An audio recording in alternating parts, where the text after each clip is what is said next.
Welcome to part 2. This is Joseph. I'm going to be showing you from Red Orchestra 2 Heroes of Stalingrad the tank simulation, how to move about within the tank, the ballistics of the tank, and movement of the Panzer or tank. We are reminded of the Battle of Kursk, the greatest tank battle to ever see history, not one yet and not one ever to see action again due to modern warfare. This was a glory of hundreds and hundreds of tanks moving across fields of wheat to blow each other up and to make warfare, and I think through this we're training ourselves through that Battle of Kursk that we may find within this game. And it stands to reason that such a battle was of something almost unimaginable. To see so many things going on at once. But I digress. Let us begin with the single player training mission known as the we're going to learn about the tank here. They don't stirb, Nikolaj. Before taking your new Panzer into battle, you will be required to familiarize yourself with how to handle and command your tank. Let us begin. Again, with these basic training missions, we're learning how to familiarize ourselves with single player and multiplayer and how to be effective within them. Let us hear what our instructor has to say.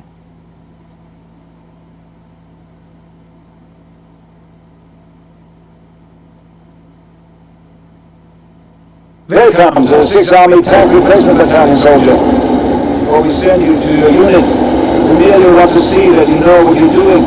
Look for any weak areas in your training. We want to see you work through the various crew stations so we can assess where you will fit best. You'll start with the driver's station. Look around the tank interior. Familiarize yourself. The enemy shot penetrates your armor. Crew may be injured and systems damaged or destroyed. At this station there could be the gearbox, transmission, or other parts of the drive. There's also a large bin of main gun ammunition right behind you. Don't forget that the cages besides the driver will give you an indication of all that damage, as well as the engine, which is mounted at the rear of the tank. This model of Panzer IV has a side slit allowing you some visibility to your side. Unbutton and look out the hatch. Look through the episcope.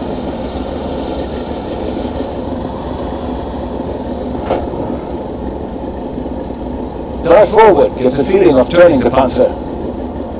And before we move, that is my gunner right there. His job is to move the shells into the loading station so that they may be fired from the turret above. You cannot see here, but there is a man above me, one of my comrades who has his turret in control, as well as the commander of the tank. I am the driver right now. Left, right.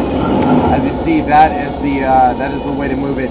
Ammo behind, gauges to the right. As you can see, very realistic, completely to historical accuracy. A small gauge window, bulletproof glass, armor pierced glass. So when we look up through the hatch as driver, below the turret, I am able to see around me very clearly, unlike the stethoscope. But this leaves me open to Russian sniper fire, which is a concern, a very great concern. So once we, so what I'm going to do is, usually when we enter battle, we're on patrol, we're marching, we're moving our tanks forward with our infantry. Unlike the Americans, the tanks would move with the infantry, a lot of times riding along with the infantry for the blitzkrieg tactics, of course, as we know through history. So we may move into battle through this way, but once we enter, we want to close this hatch, enter the stethoscope through the armored thing. So let's go ahead and drive to where we need to be.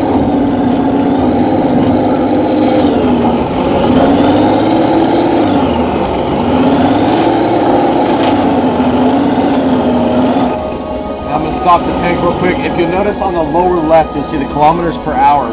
That's our speed, and you'll also see our tank position. I'm the driver right now. On the upper left, you see that green line of sight moving around. From 12 to 6 o'clock, we're shown that turret moves. That moves within it as well. We're able to see kind of our situation there. Now let's move. Good. commander's position. Now I'm going to move to the commander's position as if I began there. Just remember, if one of your crew is killed, you may have to crawl through the tank to replace him yourself. This takes time, which you will have to allow for. As you head in the cupola, you can look around in relative safety through the armored glass. Of course, you can unbutton completely for the best view. Obviously vulnerable to enemy snipers. Unbutton and look out the hatch. Now before I enter the cupola, I'm looking on left, and that is where I was, the driver. He's in charge, of course, of the driving. There's the shells. That is the tank loader. He is in charge of loading the tank, making sure his commands are received, and making sure that the tank is loaded with all the shells it needs to defeat the enemy. We're going to move up to the commander's hatch.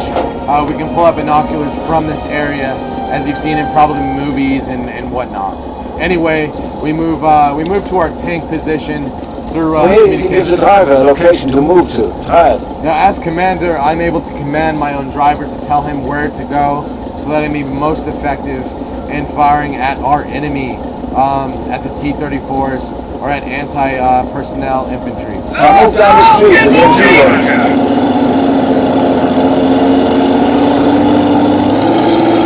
As you see, the driver is moving, taking the steps needed to move to where I need to be.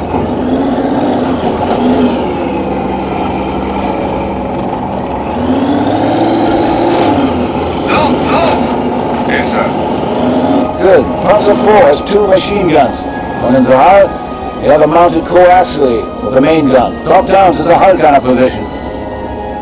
Now moving to the whole machine gun position here on the 4th. In this position, the hull MG can be damaged, as well as the tracks and the drive wheels outside. The main fuel tanks are behind you, under the turret floor. If they are hit, beware of fire. Use the hull MG and open fire on the targets. On the lower left, you can see I have 5 drums of ammunition there. My whole job solely, if you look on the lower left on the right side of the tank, is solely anti-personnel machine gun fire.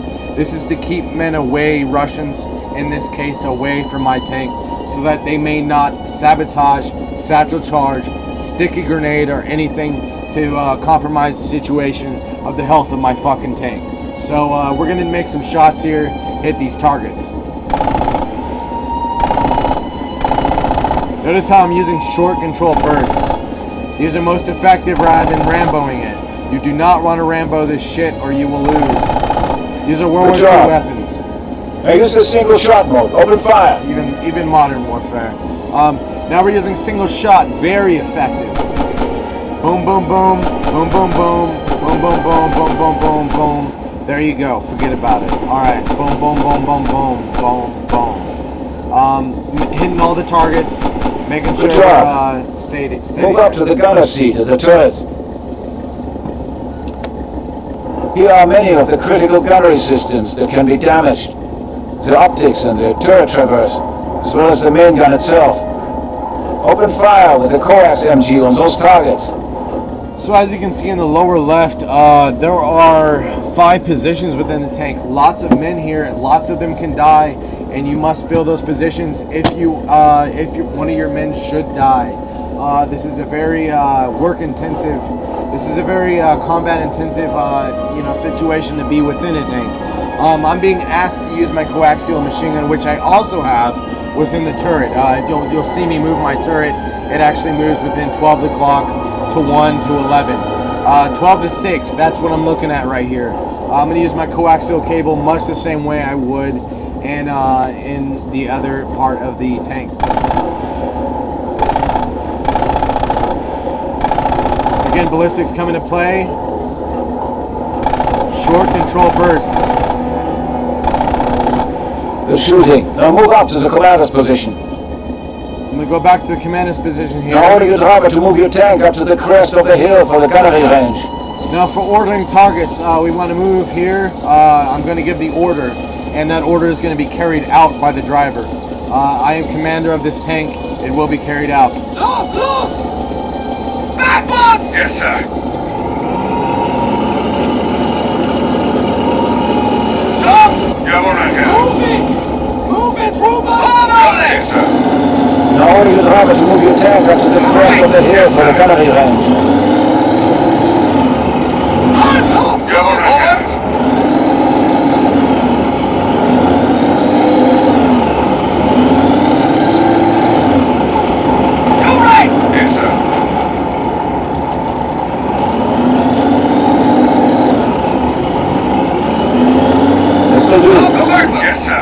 Now practice gunnery. Remember to set range on the gun sight as needed. Move back to the gunner seat. Free fire, main gun, armor-piercing rounds on the target vehicles. Make sure you familiarize yourself with the vulnerable points on enemy vehicles. Each armor plate is of different thickness and angles. In general, you want to aim for the side and rear to have the highest chance of penetrating an enemy. Position your tank to get shots as square on to the enemy as possible, to reduce the angle of impact of your round. Otherwise, you risk the round bouncing off.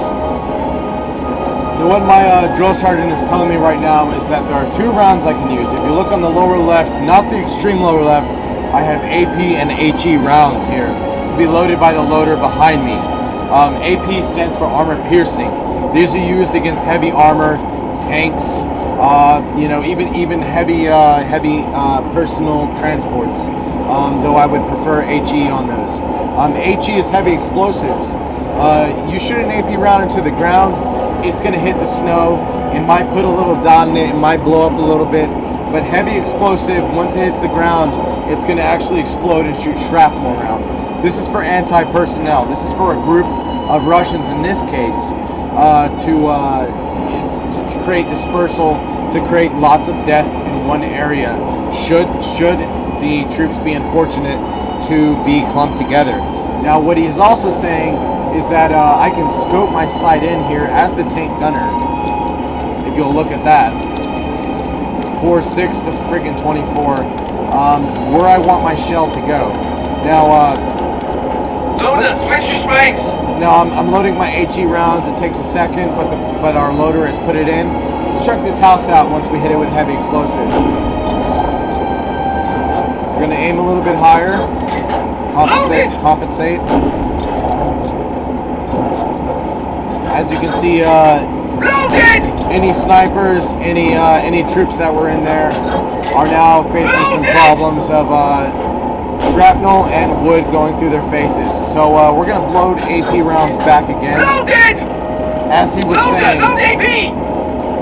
saying again, AP rounds best shot at the bottom side, at the wheels. If this T-34 Russian tank is moving forward, I want to hit those wheels so that those wheels stop, those sliders stop. I don't want those tracks to keep moving if I want a target to stand still. And then I'm going to blitzkrieg myself, move forward to the back, and disable the engine. The engine right here and the armor right here, fuel systems are all right here. That is the heavy explosive area. Once I disable the tracks, I might even decide to disable the gunner who's sitting right here, which the commander also sits.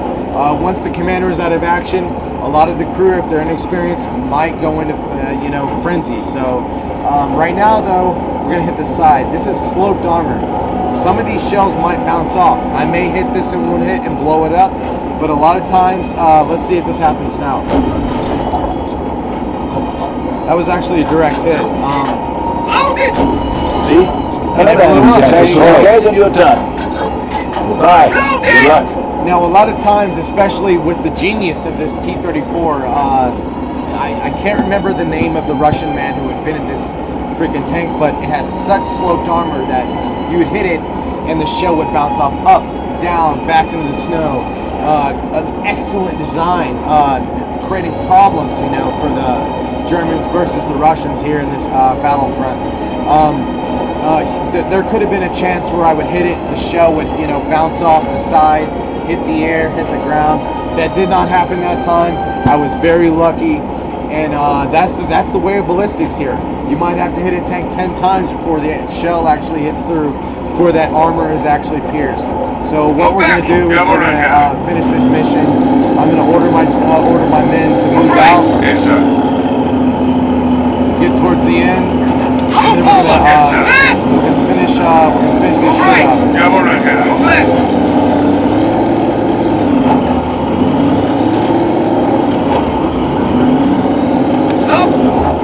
Again, we have crushed our enemies. And that's it. Hope you all guys have a great day. Thanks for watching. This is Joseph signing out.